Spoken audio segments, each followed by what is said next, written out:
And for our final topic, I'm sick of it, y'all. I'm sick of the disrespect. I'm sick of the disrespect.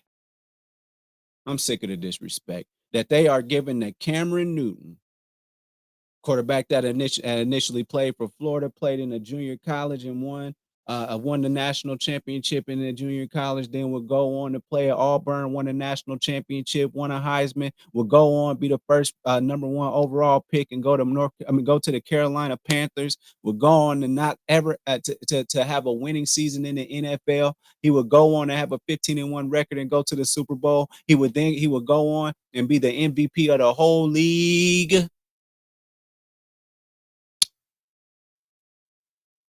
At the quarterback position, right? At the quarterback position. Cam Newton, his first game with let me see here. His first game, Cam Newton, rookie season stats. I think he threw like seven touchdowns.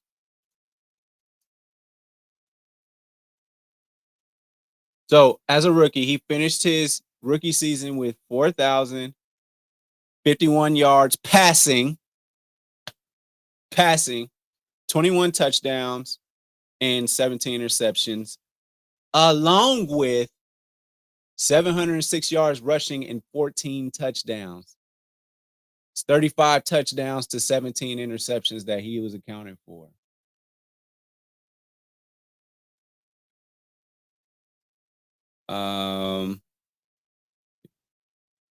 His, let me see, regular season.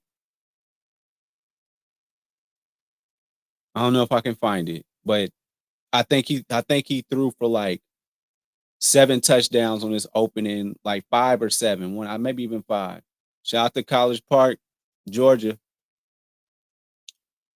And so anyway, the reason we're talking about Cam Newton in 2023 is he's 34 and he's not on a team. He's been, I think the last team he was on the Patriots a couple years ago.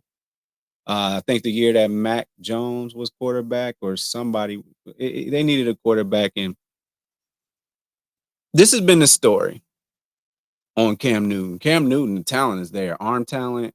We obviously know what he can do with his legs. We know what he can do. He's an electric person to have on your team. He's a leader.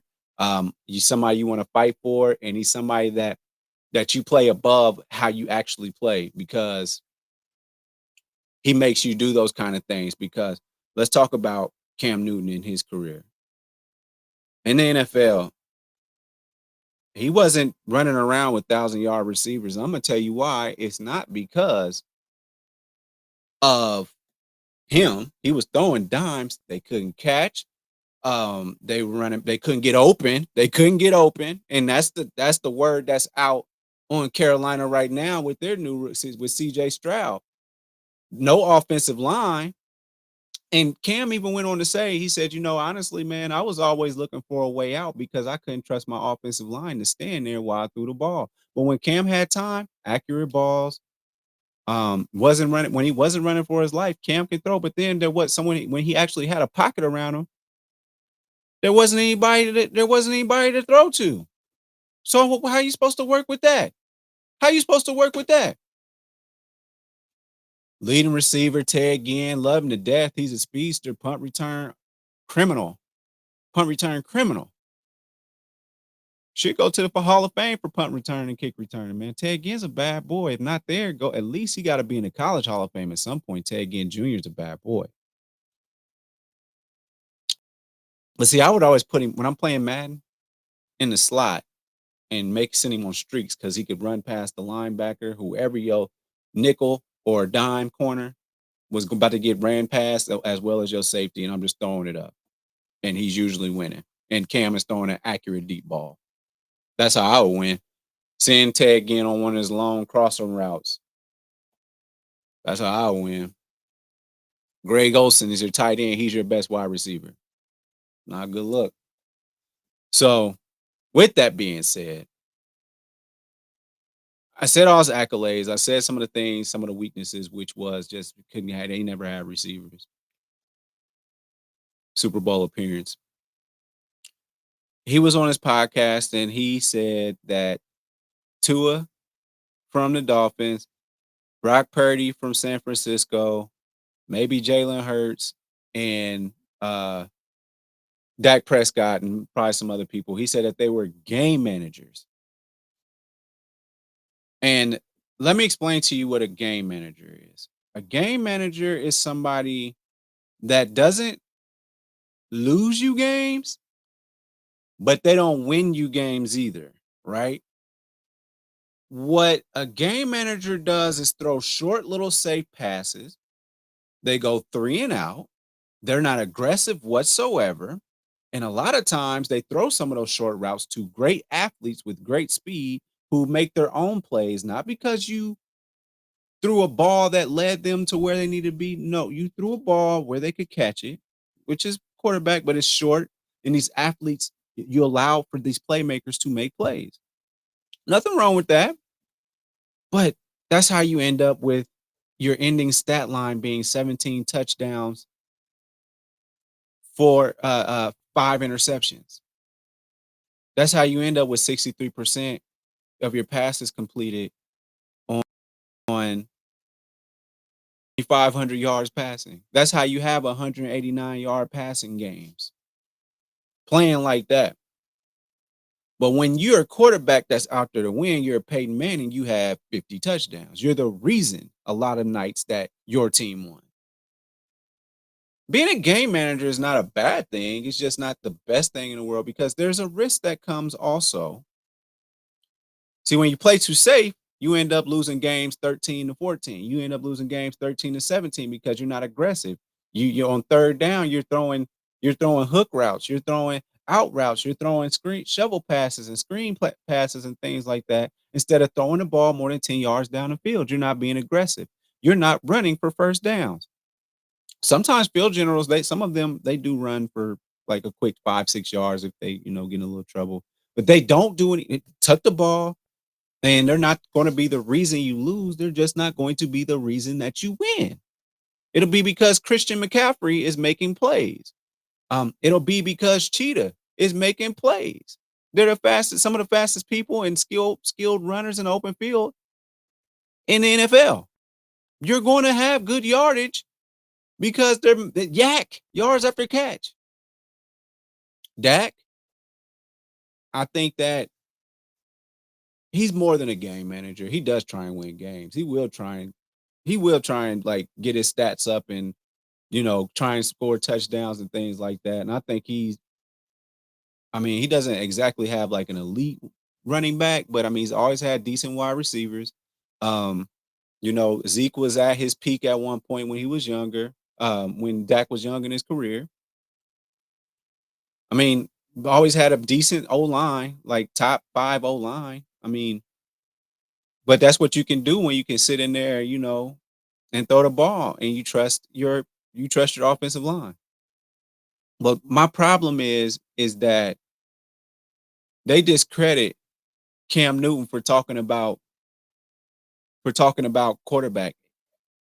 Listen, he can play quarterback. He knows what he's talking about. He was a franchise quarterback, and he wasn't like Mike Vick. Mike Vick wasn't even really studying or nothing until he got with Andy Reid. But his Falcon days, straight talent, zoom, throw the ball. I don't even know if he was making reads or anything. I don't even know if Mike Vick was even doing that. One read, go, maybe two, maybe that second quick read, or if he know that it's a deep ball, I'm just gonna throw that deep ball because can't nobody catch up to my ball other than my receiver.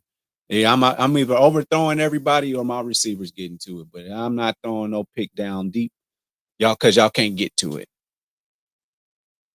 But to say Cam Newton is 34, and then these people on ESPN are sitting there trying to act like they can tell us about Cam Newton better than Cam Newton can tell us about the quarterback position. There was a girl on there today, a lady on there today, a sister girl, acting like Cam Newton is bitter and he doesn't know what he's talking about. Right or wrong, Cam Newton is an MVP. That means he was the best He's the most valuable player at the highest peak that you can play football. 15-1. Lost Super Bowl. And not by much. Great defense he played against that Broncos team. But wouldn't you sit there and listen to an MVP of the NFL? Listen, y'all pick the narratives. And these TV people, y'all pick whatever narrative y'all want to go with. Cam's not on the team. We know why, because he's not quarterback that a lot of these people like Alabama. They like a guy put their hat on, go to work. There's this guy that works with Colin Cowherd. He sounds like such a hater, and he looks like he's never thrown a football in his life. And you're trying to tell us that Cam Newton can't have an opinion on the quarterback position, and what you have to say is supposed to supersede anything that Cam Newton has looked at your Julius Peppers in the eye. Was he still there in 2011? Maybe not. Probably not. I don't know. They used to wear them big old jerseys, so probably not. But I mean, Cam Newton consistently was winning NFC South. I mean, whether you say the competition is there, he had to see Drew Brees several times. So Atlanta, he had to play against Matt Ryan and Julio. He had to play against them. He had to play against the Buccaneers. We know that they was off and on until Tom Brady came back through, but still, he's winning the NFC South consistently. So, and with terrible talent at wide receiver. I mean, yeah, they're NFL players, but I mean, from an NFL level, they wasn't playing like Calvin Johnson. It wasn't like he just had great receivers to throw to. Aging Steve Smith. Steve Smith had been in a Super Bowl, and he was aging back in what, 2003, 2002. Cam Newton doesn't come to the league until 2011. So, man, these ESPN cats, y'all got to stop. Cam can have an opinion, just like you can have an opinion. We sit up here and listen to y'all every dog. I don't watch that particular show. I'm cool. Him and David Carr and Dan Orlovsky, sometimes I rock with him. Sometimes I can't get jiggy with this shit. But end of the day, y'all got to quit that shit, man. Y'all can't sit up there and act. You trying to act like Cam is bitter coming from a black woman. You trying to act like Cam is bitter. Stop it. Stop it. You know why they ain't calling him. They don't like how he presents himself. And it's not like he's presenting himself to be a thug. They don't like